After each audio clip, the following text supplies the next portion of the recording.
अस्सलाम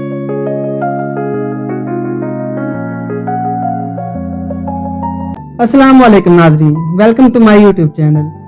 हाजिर हैं एक नई मज़ेदार वीडियो के साथ।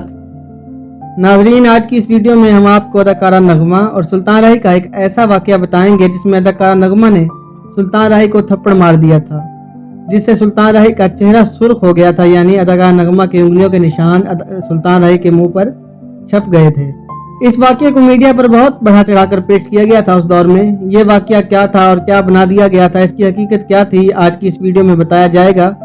तो वीडियो को मुकम्मल देखिएगा और नए आने वाले दोस्तों से गुजारिश है कि हमारे चैनल को सब्सक्राइब कर लें। बहुत शुक्रिया। नाजरीन, ये वो दौर था जब 74 में फिल्म सीधा रास्ता रिलीज हुई थी। ये बड़ी सुपरहिट फिल्म थी। इस फिल्म के जो गाने थे वो भी बहुत यादगार गाने थे और इस फिल्म में अदाकारा नगमा की जो परफॉर्मेंस थी वो भी बड़ी जानदार थी। फिल्म सीधा रास्ता में हीरो यूसुफ खान थे और हीरोइन नगमा थी, जबकि जो साइड रोल था वो सुल्तान राही अदा कर रहे थे। इससे पहले सुल्तान राही बशीरा में अपनी कामयाबियों के झंडे भी गाड़ चुके थे और अब पेशेन गोइयां की जाती थी कि अब जो फिल्मों का मिजाज होगा उसका अलग ही अपना रंग होगा। अब आते हैं अपनी असल वीडियो की तरफ। नाजरीन, फिल्म सीधा रास्ता की जो कहानी है वो कुछ इस तरह से है, क्योंकि जो वाक़या हम आपको बताने जा रहे हैं वो इस फिल्म की कहानी से मंसूब है और इसी से ताल्लुक रखता है। तो इस फिल्म की कहानी कुछ इस तरह है कि अदाकारा नगमा एक तवाइफ के कोठे पर पली बड़ी होती हैं। वहीं उनकी बहन जो कोठे पर तवाइफ का किरदार अदा करती है और डांस करती है, मगर नगमा जो कि हीरोइन के किरदार में होती है उसे ये घिनौना काम पसंद नहीं होता, इसलिए वो कोठे से भाग जाती है। इसके बाद कोठे के सरबराहान जो नगमा के वालिदैन का किरदार अदा कर रहे होते हैं उसे घेरने की बहुत कोशिश करते हैं। हीरोइन यानी नगमा छुपती छुपाते सुल्तान राही के घर पहुंच जाती है। नाजरीन, यहाँ से शुरू होता है कहानी का ट्विस्ट। सुल्तान राही को एक अयाश और बदमाश का रोल दिया गया होता है, जो कि नगमा को पहले कोठे पर देख चुका होता है। दूसरी तरफ जो सुल्तान राही की बहन का किरदार अदा करने वाली लड़की है वो नगमा को अपना दुपट्टा बदलकर अपनी बहन बना लेती है और अपने साथ रहने की इजाजत देती है, क्योंकि ये बड़ा मजहबी घराना होता है। जब सुल्तान राही हीरोइन यानी नगमा को अपने घर पर देखता है तो उसे एक तवाइफ ही समझता है और इसकी इज्जत लूटने की कोशिश करता है। जी हाँ नाजरीन, वो सुल्तान राही जो इज्जतें बचाता था उसको ऐसा किरदार भी अदा करना पड़ा, मगर आपको ये वाक़या सुनने के बाद कुछ और ही महसूस होगा। तो जब सुल्तान राही अदाकारा नगमा जो उस फिल्म की हीरोइन होती है इज्जत लूटने की कोशिश करता है, जिस पर सुल्तान राही को गैरत दिलाने के लिए हीरोइन ने सुल्तान राही को थप्पड़ मारना होता है और फिर बदले में सुल्तान राही ने थप्पड़ मारना होता है, मगर यह सीन सुल्तान राही की ख्वाहिश पर बदल दिया गया था।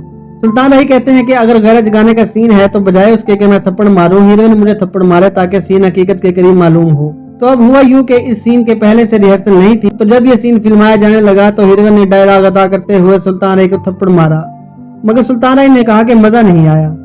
सुल्तान राही ने नगमा से कहा कि तुम्हारे जज्बात इस कदर दिखाई दे कि पता चले कि थप्पड़ पड़ा है। सुल्तान राही अपनी हर फिल्म हर सीन को हकीकत के करीब लाने की कोशिश करते थे, चाहे वो फाइट सीन हो या कोई स्टंट वाला सीन हो। वो अपने से छोटे अदाकारों को प्यार से समझाते और उन्हें नसीहत भी करते थे। जब दूसरी बार नगमा ने सुल्तान राही को थप्पड़ मारा तो फिर सुल्तान राही ने कहा कि अब भी मजा नहीं आया, यानी हीरोइन को बार बार उकसाया गया। तीसरी बार जब हीरोइन यानी नगमा ने अपने पूरे जज्बात के साथ थप्पड़ मारा तो देखने वालों ने कहा कि सुल्तान राही का जो चेहरे का रुख था वो मुड़ गया था और हीरोइन के जो उंगलियों के निशान थे वो सुल्तान राही के चेहरे पे आ गए थे। इस सीन के बाद जब दूसरा सीन फिल्माया गया तो इसमें शेख इकबाल सुल्तान राही से पूछते हैं कि ये तुम्हारे चेहरे को क्या हुआ, तो वो बताते हैं कि ये निशान एक गैरतमंद लड़की के थप्पड़ के हैं जिसने मेरी गैरत को जगा दिया है। नाजरीन, मीडिया इस सीन को जो भी रंग दे, मगर आप ये जान चुके होंगे कि कोई भी काम बगैर मेहनत के अच्छे तरीके से नहीं हो सकता और बॉलीवुड की तारीख में सुल्तान राही का नाम भी इन अदाकारों में आता है जिन्होंने फिल्म में हकीकी मनाज़िर को दिखाने की पूरी कोशिश की है। काम से लगन हो तो इस कदर बड़े स्टार भी थप्पड़ खाते हैं कि उंगली तक के निशान छप जाते हैं, वरना अक्सर अदाकार तो ऐसे सीन में अपने मुतबादल को आगे रखते हैं मगर इनका काम हिट नहीं हो पाता। इंडिया में भी शाहरुख खान, अक्षय कुमार का नाम भी ऐसे ही अदाकारों में आता है जिन्होंने फिल्मों में हकीकी मनाज़िर पर बहुत मेहनत की है। उम्मीद करता हूँ आज की ये वीडियो आपको पसंद आई होगी। अगर आपको हमारी वीडियो अच्छी लगती है तो हमारे चैनल को सब्सक्राइब करें, वीडियो को लाइक करें और कमेंट सेक्शन में अपना फीडबैक भी जरूर दिया करें। बहुत शुक्रिया।